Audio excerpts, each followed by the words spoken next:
Hi, welcome to Pep Talk. My name is George Gantz. I'm a member of PEP, Promoting Enduring Peace. Our motto is peace on earth, peace with earth. So here we are in 2018, and for those of us in the progressive community, things look worse than ever, right? The Mideast conflicts continue to deteriorate with humanitarian disasters in Syria and Sudan that can't seem to get anyone's attention. China's supreme leader, Xi Jinping, has tightened his grip on lifetime rule. Vladimir Putin shrugs off the mounting evidence of efforts to manipulate Western politics and media, while former Russian spies are poisoned in England. Here in the U.S., the White House turmoil continues. Our leadership in world affairs has evaporated, and environmental programs, scientific research, and progressive immigration and social justice programs are all under attack. Public approval of Congress is at record lows, and nobody seems to trust the media, except for the media you happen to agree with. It all seems so depressing, a huge black cloud. Well, in the 17th century, John Milton coined the saying that every black cloud has a silver lining. Could this still be the case today? Well, here are some interesting observations. President Trump was elected in part because of his position that climate change brought about by human activity is fake news. Climate denial has gotten a big boost and been legitimized by the extensive coverage of climate deniers in the media. Moreover, the media coverage of climate change has been dominated by the president's statements and actions.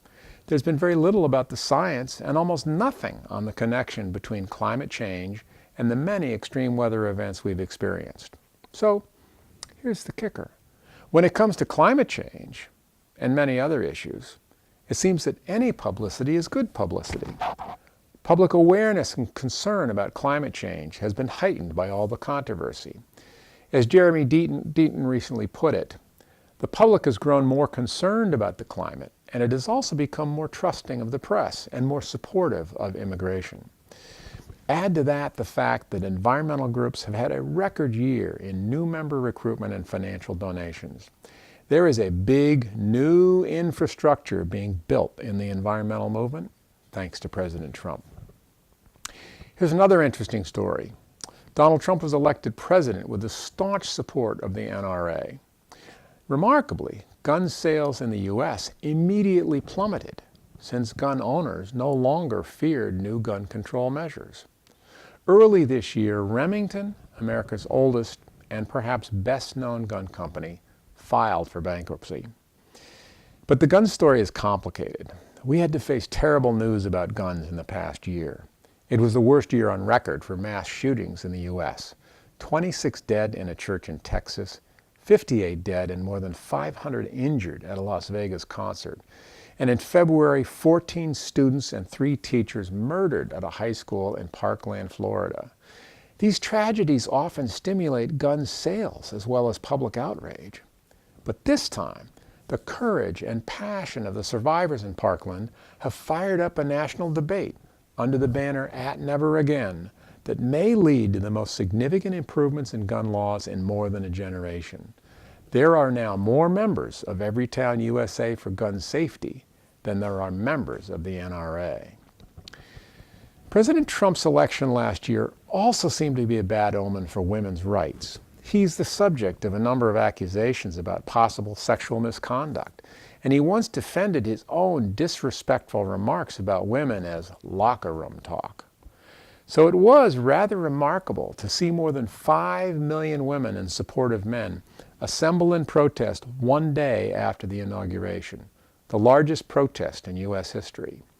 From this base, organized protest and resistance activities against the Trump administration and its policies, all of it peaceful and nonviolent, have continued to grow, and those organizations have gotten stronger.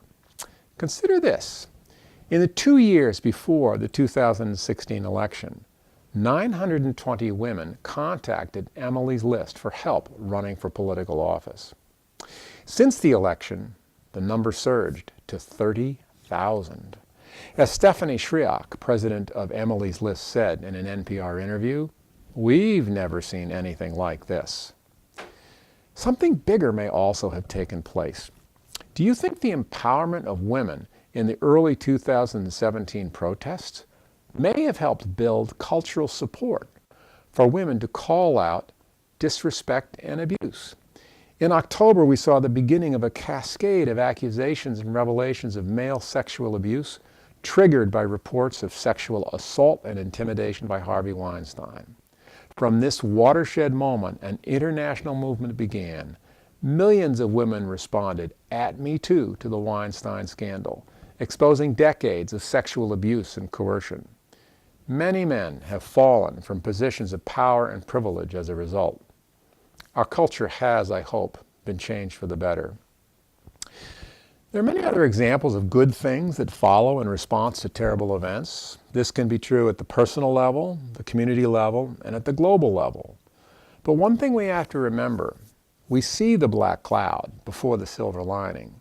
We see the tragedy before we see the human courage and resilience that responds to it. We see the lie and the hypocrisy before the true facts come out. So the lesson is clear. Do not get discouraged. Continue to be vigilant, to seek out and promote the truth, and to support actively the things that you care about. You may not see a positive outcome yet, but we need to have faith that human beings are basically well-intentioned, and a hope that together we can build a better future. So let's get busy. Please join us at peace.org and join other organizations that believe in silver linings. Sign up for peacenews.org and look for trustworthy news sources. Include some that you don't like. We can learn from them too. Most importantly, stand up and speak out on the things that you care about. Become a part of @MeToo, @NeverAgain, or @Emily's List. Show up and be counted. Thanks for listening. Enjoy some silver linings today.